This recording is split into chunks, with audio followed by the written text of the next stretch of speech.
Assalamualaikum warahmatullahi wabarakatuh. Perkenalkan, nama saya Ahmad Suprastio dengan NIM 8606298824. Di sini saya akan melaksanakan praktikum ekosistem darat.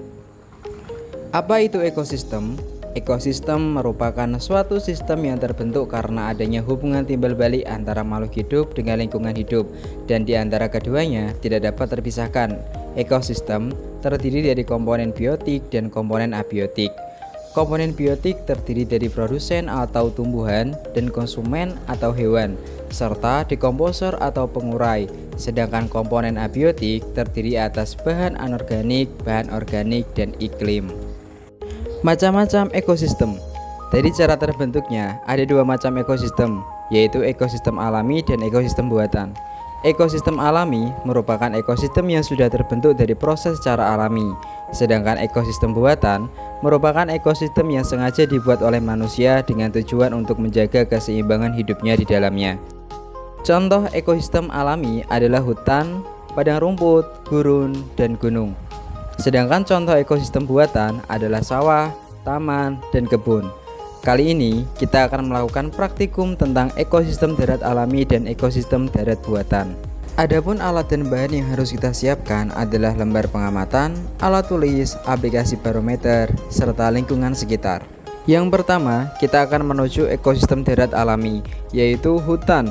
Komponen abiotik beserta kondisinya yang ada di hutan antara lain: kondisi cahayanya cukup, suhunya mencapai 32 derajat Celcius, jenis tanahnya gambut dan subur, anginnya semilir, serta keadaan airnya yang cukup. Kemudian, kita akan mengamati komponen biotiknya yang terdiri dari tanaman dan hewan. Yang pertama, ada pohon mahoni, yang kedua ada lamtoro, yang ketiga ada pohon bambu, yang keempat ada pohon mengkudu, dan yang kelima ada pohon mangga. Pohon tersebut saling berinteraksi dengan komponen abiotik di lingkungannya, di mana tanaman membutuhkan cahaya matahari, air, dan juga tanah untuk membantu proses pertumbuhan dan perkembangannya. Selain itu, dalam beberapa tanaman juga membutuhkan hewan yang dapat membantu proses penyerbukan. Selanjutnya kita akan mengamati beberapa hewan. Yang pertama ada nyamuk, yang kedua ada laba-laba, yang ketiga ada kerangkang. Hewan-hewan tersebut juga berinteraksi dengan komponen biotik dan abiotik di lingkungannya. Mereka membutuhkan air, oksigen, dan makanan untuk terus bertahan hidup dan berkembang biak. Dalam hal ini, tumbuhan sebagai produsen dan hewan sebagai konsumen.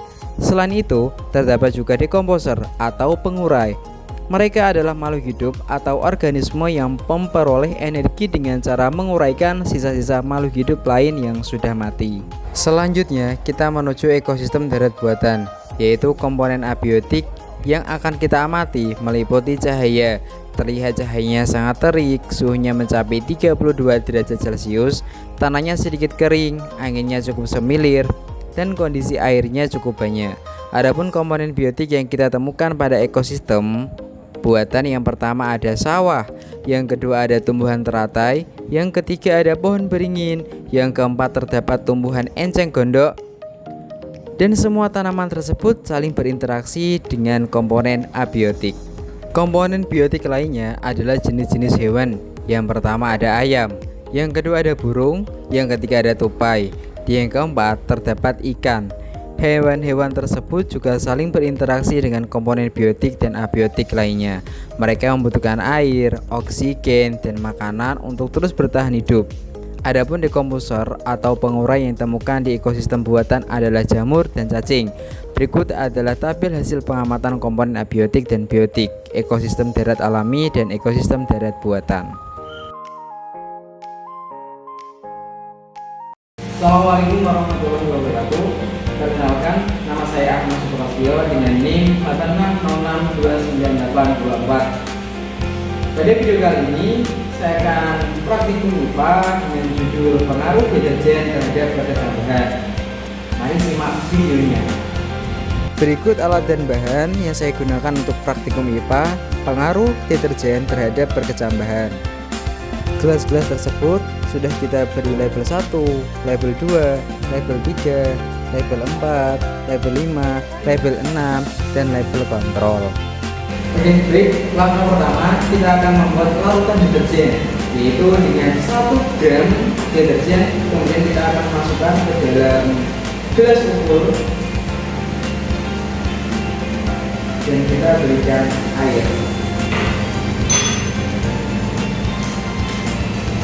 sampai 1000 ml.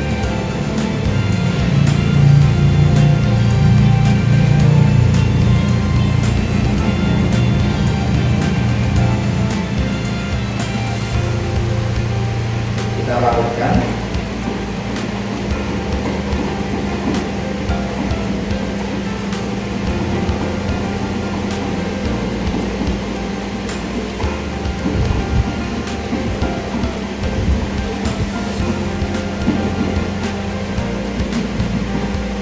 Setelah larut, kita akan memasukkan pada gelas label 1 dengan 100%. Di sini ada 1000 ml, maka kita akan membagi menjadi 2, yaitu 500 ml.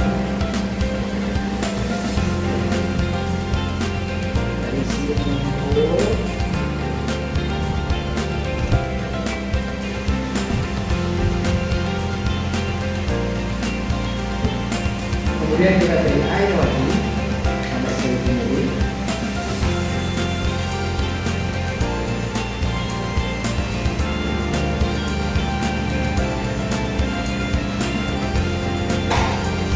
Kemudian kita berikan ke label 2. Lakukan hal yang sama pada label 1, 2, 3, 4, 5, dan 6.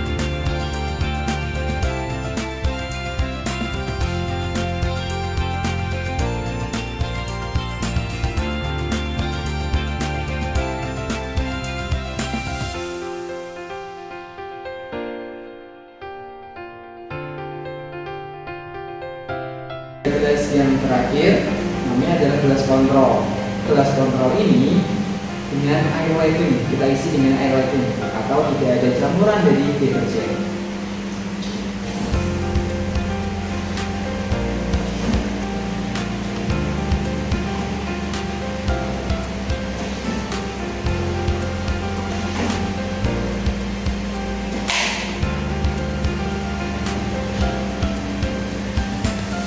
Jadi 7 gelas tersebut sudah isi semua. Kemudian kita siapkan tisu, kita lipat tisunya dan masukkan ke dalam gelas yang pertama.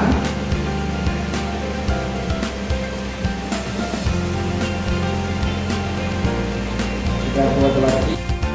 Lipatlah yang sama tisu seperti pada label 1 untuk label 2, label 3, label 4, label 5, label 6, dan label kontrol.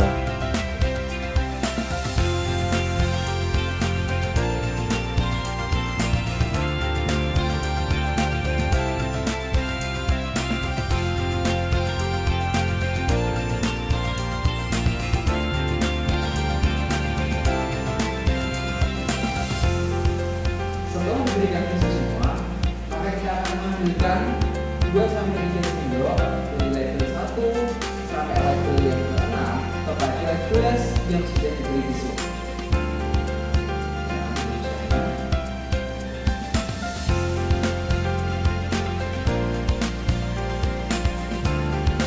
Berilah larutan deterjen dengan takaran yang sama seperti label 1 kepada label 2, label 3, label 4, label 5, dan label 6.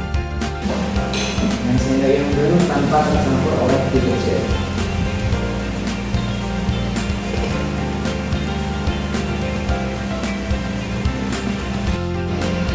Baik, selanjutnya kita ambil kacang hijau. Kita isi dengan label 1, label 2, label 3, 4, 5, dan 6, dan label kontrol dengan kacang hijau. Minimal 1 gelas kita isi dengan sampai 10.